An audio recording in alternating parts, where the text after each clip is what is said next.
Halo, saya Dini Septianingrum. Saya founder dan CEO dari Sea Soldier Foundation. Selamat datang di kawasan konservasi mangrove Tanjung Pasir yang dikelola oleh Sea Soldier.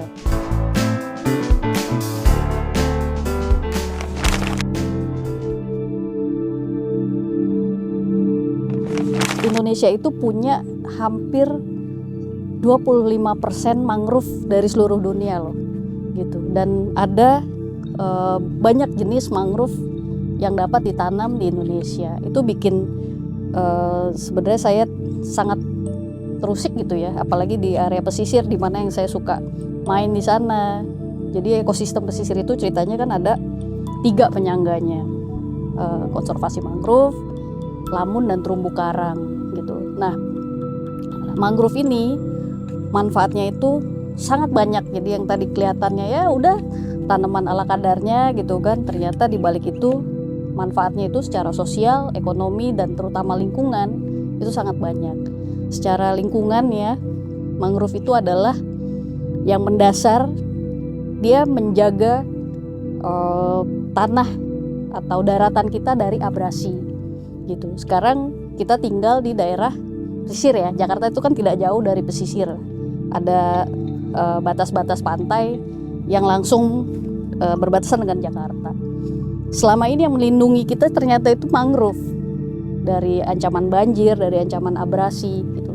Tapi mangrove di Jakarta, karena kita tinggal di Jakarta ya, jadi sangat relate, itu sangat sedikit sekali. Jadi masih banyak yang harus direhabilitasi, dan salah satu penyangga untuk di kawasan Jakarta dan sekitarnya, lokasi ini adalah di Tangerang gitu. Jadi itu yang sangat penting buat yang langsung lah gitu kan, manfaat langsung. Terus yang kemudian berikutnya, mangrove adalah tempat berkembang biak biota-biota laut seperti ikan, udang, kepiting. Mungkin nanti bisa dilihat ya, tadi juga udah lihat ada bayi-bayi kepiting yang lagi pada berjemur gitu kan. Terus ada udang-udang juga, sama ikan-ikan yang memang tempat berkembang biaknya adalah di area mangrove. Itu artinya adalah itu sumber makanan kita.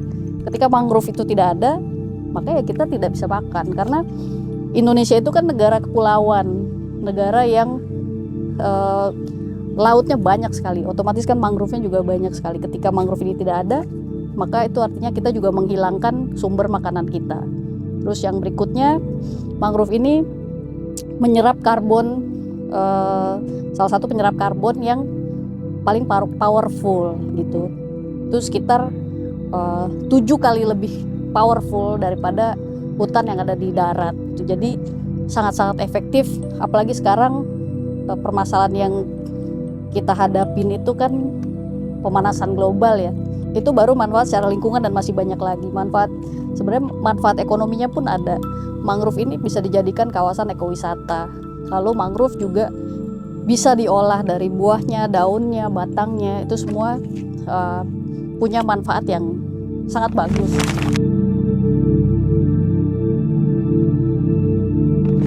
Kita semua tahu dari mangrove ini, kalau bicara konservasi ya, yang paling dikenal adalah penanamannya gitu. Jadi misalnya kita menanam mangrove jenis Rhizopora atau lainnya, jenis lainnya, itu ya sudah kita menanam mangrove. Tetapi yang kami lakukan, yang dengan pembelajaran selama ini, ternyata yang paling menjadi tantangan dari konservasi atau penanaman mangrove adalah perawatan. Perawatan tuh ngapain aja sih gitu kan? Banyak sekali. Jadi yang kami monitoring dulu ya, yang kami monitoring adalah sebenarnya tingkat pertumbuhannya dulu. Dari misalnya luasan yang ditanam berapa, jumlah yang ditanam berapa, itu setiap minggu atau terutama di awal-awal penanaman ya, itu harus dicek seberapa banyak sih survival rate-nya gitu loh, kondisinya seperti apa. Di bulan berikutnya seperti yang hari ini lakukan juga, kami lakukan pengukuran seberapa seberapa signifikan pertumbuhannya, berapa sentimeter, apakah jumlah daunnya bertambah atau tidak, dan bagaimana kondisinya.